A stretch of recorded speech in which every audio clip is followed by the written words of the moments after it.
everyone. I hope everybody's doing well this wonderful afternoon. Beautiful and sunny autumn day. And I decided I was going to take a break, but I really need a break from my schoolwork. So I decided, since I'm goofing off a little bit, to go ahead and do a little bit of talk on, well, the name of this talk today is Couples That Heal Together, Grow Together. I felt a little bit guilty because I know I talk a lot about romance being an illusion, and I don't retract from that.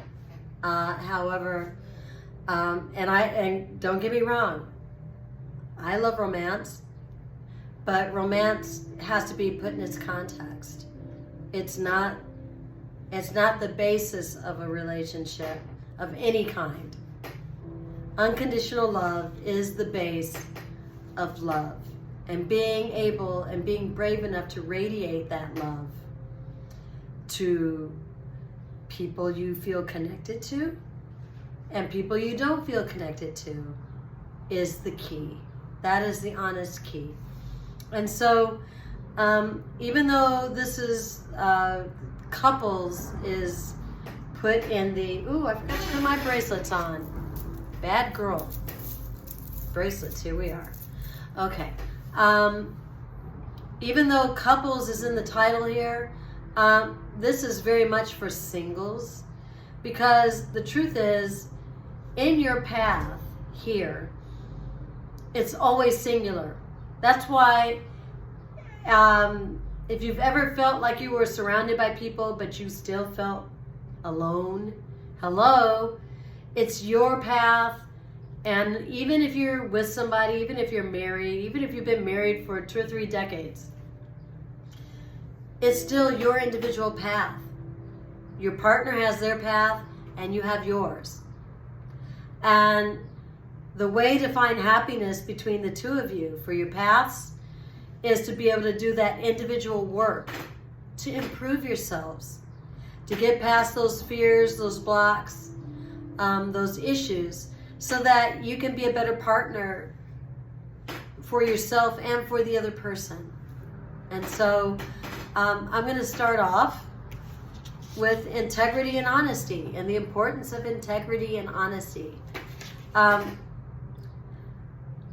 You know, I never dreamed that being as old as I am, that I would see the same kind of games that I saw in my 20s.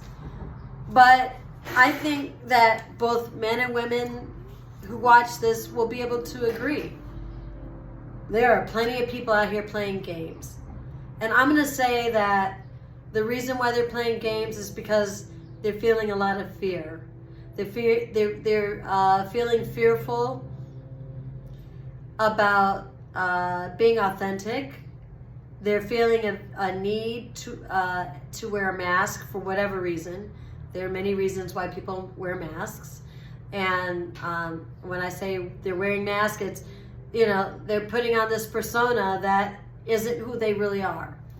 And I'm not judging. There's no judgment here, because unfortunately our society creates an environment where people feel they need to wear masks, or they're going to be judged or attacked in some way.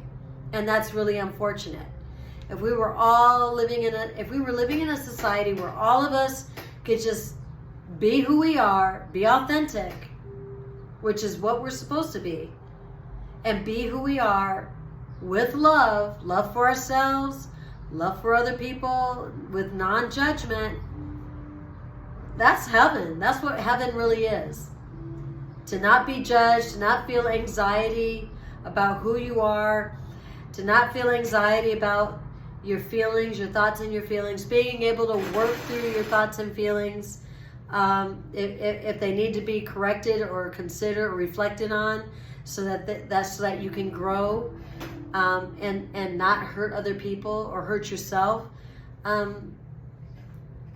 That sounds like that's a lot closer to the perfect world than where we are today. However, here we are. And when people don't look, they don't reflect, they end up in a karmic relationship. And the karmic relationship is usually, oh, he looks good, oh, she looks good, oh, all the superficial stuff that people think about. Oh, I'm going to have a good time with that person, or, we'll have a good time doing everything but having deep, thoughtful conversations with each other about our pain, our traumas from childhood that we need to heal, how we can help each other heal, all that stuff that nobody ever wants to talk about. Then, those people who don't have those conversations, those truthful, authentic conversations about who you really are and who they really are, bingo, here you are, the I said comic. Bad girl. Karmic relationship. The only way to avoid a karmic relationship, and most of us, it's a part of growth, right? So most of you who follow me already know I'm an advocate of reincarnation. But karma, and the basis of karma is coming back to learn lessons you didn't learn. And yes, you could come back learning things that you based on how you impacted people in the life before. But contrary to what you believe, karma doesn't wait until you come back. A lot of karma happens right now. It happens in this lifetime, and it doesn't take long to happen. In fact, the more you're open to the thought process of who you are and what you're doing and how you're treating other people, the faster that karma or dharma, which is the good stuff, the good karma, the faster that returns to you. So, whether you're in a couple or whether you're single, shadow work is important. If you're in a relationship and you're really working to make that relationship work, you've got to face your shadow work. What is shadow work? The shadow work is looking in the mirror, looking at yourself very honestly, and looking at those things that you don't necessarily like. Most of those things that you're hiding in that mask. Sometimes we use that mask because we know people, we love that part of us. We know other people don't understand us. I'm guilty of that. I carried on wearing a mask most of my life because I knew most people wouldn't understand me. And the mask didn't help. They didn't understand me anyway. Okay? But the other side of that mask is a lot of people wear masks to hide the things that they don't like about themselves. And the shadow work is all about looking honestly at yourself, looking at where you need to grow, where you can unconditionally and gently work on yourself, where you know you need to give yourself love. And sometimes it means keeping a picture of yourself as a kid, especially during the time that picture was taken during the time of your most difficult childhood memories, so that you can bond and give love to that inner child. That's where a lot of the shadow work comes from. Some of it comes from past lives. I can tell you, I know very clearly that some of mine did, that I worked through. But the stuff from your childhood that you remember, the things that you try to forget, that you want to sweep under the rug and pretend didn't really happen or didn't really mean much, take that picture out, keep it with you, look at it, talk to the child. Your inner child wants you to connect. It wants to be able to trust you to protect it. It feels like it wasn't protected then, but you can make that right. You can fix that now. I wasn't planning to go there. I know a lot of people feel like that's therapy. I'm not a therapist by any means. I am a coach, but not a therapist. So I'm just saying, I'm giving you advice that I do for myself, or I have done for myself. Okay? And the reality is that we are all dealing with the law of attraction.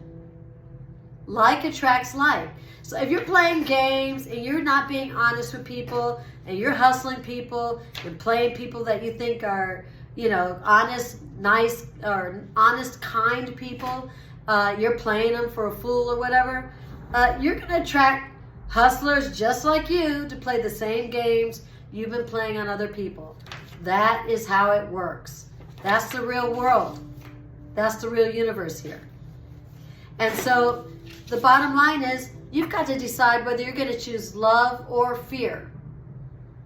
It's a choice. All those negative feelings that we feel, hatred, resentment, all the negative gossip, all the negative stuff.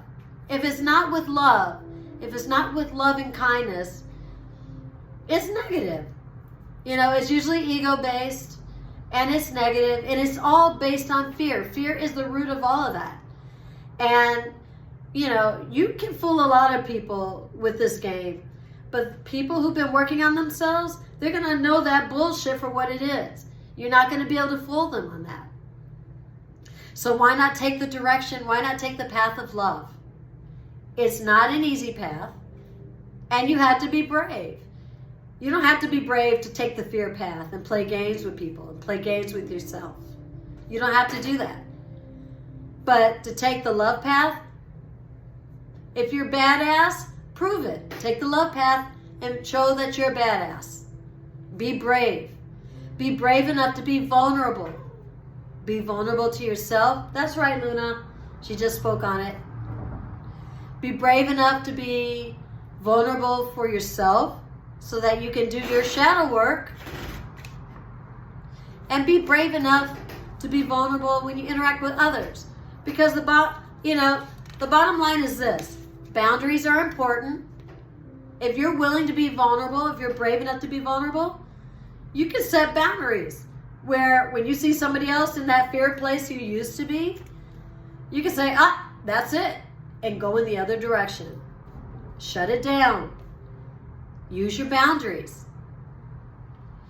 There's no excuse for not working on the bravery to take the love path. When you have boundaries and you can protect yourself with your boundaries. Another thing, if you're not sure what's what or who's who, right off the bat, if you're worried that you're worried you're going to be too kind or whatever, follow your gut. Your gut is everything. One of the things when I talk about reincarnation, I know some of you probably don't believe in it or think it's hokey or whatever. That's fine.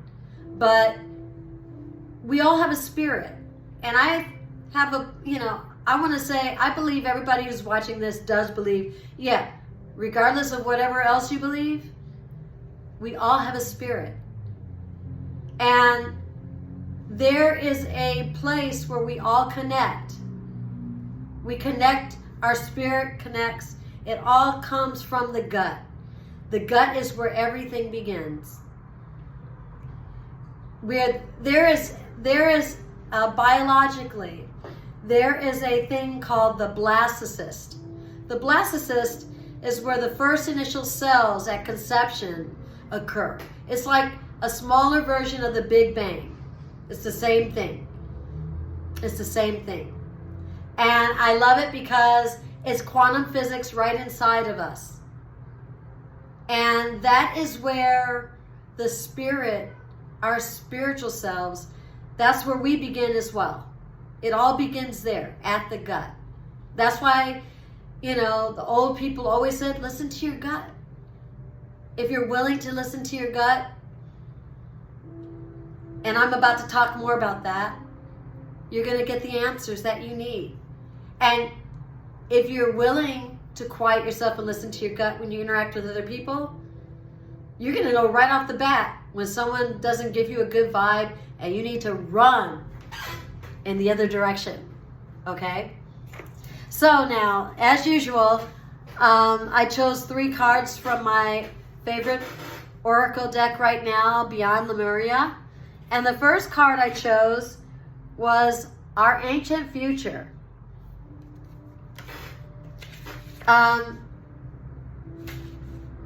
Our ancient future talks about following the wisdom of our ancestors. Okay? And part of that, following the wisdom, a part of that is listening to our inner guidance and listening to our spirit team. I talked about this in another talk. You know, those who feel weird about the whole ancestor thing, if you've lost your parents, if you've lost your mother, your father, your grandparents, or anybody in your family that you loved, hello, those are your ancestors. They're the ones that want to show you love from the other side. There's really, literally nothing to be afraid of. But they don't come to you unless you ask them. You literally have to ask them to come to you. They don't come uninvited, okay? And these cards I was going to show earlier before I got to the Lemuria, but when I saw the solitude is good part that I wrote earlier on, that's when you need to do that. That's when you need to connect with your spirit team, your ancestors. You do that in solitude. You can do it around other people, but if you're not practiced at it, it's really hard. So I've practiced it for a while, so I know how to connect to those folks. I know how to connect to my spirit team when I'm around other people, and I love it. They protect me. They give me great information. But if you're just starting off on that path of communicating with them, then don't be afraid of spending some time alone. We spend a lot of time running around being busy, doing this, doing that. Our society is all about being busy and doing all these things, and most of those things that we're doing are not for ourselves or for our betterment. They're for somebody else. Spending time in solitude it's for you. It's your own personal free health and wellness. So please give yourself time to do that. And then one more thing about the whole thing I was saying earlier. How you love yourself is how others will love you. It's a mirror. You are a mirror. I talked about this a little bit in another talk. You can play games if you want, but how you treat other people is literally how you treat yourself, whether you believe it or not. That's why this whole, the self-love thing is a serious business. A lot of us think if we look in the mirror and we like our hairstyle or our clothes or whatever, we like how we look, that's self-love. That's bullshit. We're talking about the inside here. Do you love what you see on the inside? Ask yourself that when you look in the mirror.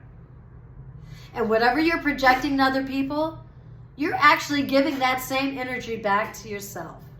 So if you're being unloving to other people, I'm not talking about using your boundaries and protecting yourself from people who are not nice to you or kind to you. I'm talking about just being a jerk or being, the other words that I can't say on YouTube that everybody uses. You're doing that same thing to yourself at the same time. That's the same lack of love that you're giving to yourself, and that's why you feel desperate. And you're never going to admit it. Nobody ever admits that they feel that way. But I promise you, people who are mean to other people, they've got desperation moments when they're alone because they don't have any love to give. They're not giving it to anyone else. So they're not generating love. When they're not generating love for others, they're not generating it for themselves either. It's very sad. So please work on that. Please. And then back to this first card, our ancient future.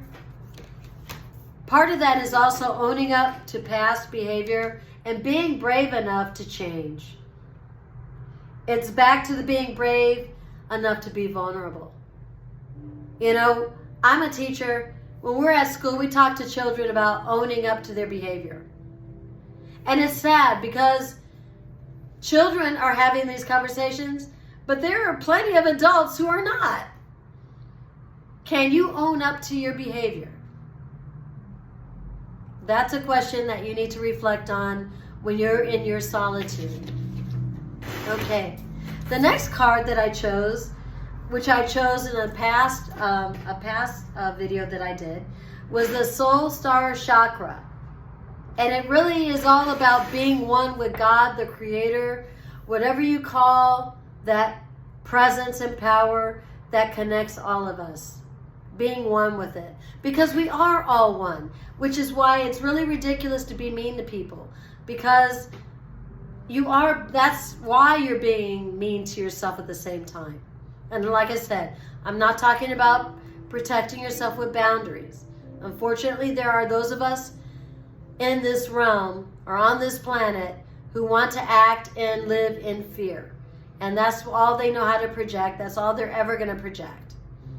I'm not talking about protecting yourself and setting boundaries from those folks. I'm talking about your own personal, natural behavior towards others for no reason at all. We're all one. We're all connected. But even if you're not ready to accept that, see yourself as one with that one presence and power that we are all connected to. And then third, I have the third eye chakra. And the third eye chakra is really more talking about the release the need to know and control everything. You know, we live in a world where people are, they're so desperate to be in control. And the truth is, we're never in control. No matter what we do, no matter what we say, God, the universe, our spirit team, they will show you in a heartbeat. You are not in control. It's not about you. We're not in control. You have to learn how to ride that wave. When you're vulnerable, brave enough to be vulnerable enough to not be in control, to ride the wave with trust in that presence and power that controls everything and not you, you will find yourself in a much more relaxed, happier place. And then finally, here are some cues on what you can do to get yourself to not feel the need to control. Meditation, working with your creativity. Let's see, I wrote this earlier. Spend time in nature, which I love doing as well. And being still and being willing to listen. Shut it down and listen. Because we're always getting messages. We're getting messages all the time. We're getting messages when we're meditating and we're by ourselves in solitude. But if we're willing to listen and put our ego aside, a stranger can walk up on you and give you the message that you need to hear. That's the magic of our world. That's what magic is. You know, somebody scoffed at me once when I said that the world is magical. I guess they thought I was naive and, just a fool, an airhead, whatever they want to call it. But I know magic when I see it. And some of you can attest to this. When you think, oh, what am I going to do? I'm in this situation. I'm stuck in this situation. I don't know what's going to happen. And then a stranger you've never seen before and never see again shows up with an answer for you. That's the freaking magic that happens right here on this planet. It happens every day. It happens every moment. But if you're close to it, you will never see it. And that's all I have to say today. Thank you so much for taking time to listen to me. I really appreciate those of you who are coming and following me now. Please like me, please like my videos and subscribe. And I will see you again soon. Peace and blessings and much love to the multiverse. Take care.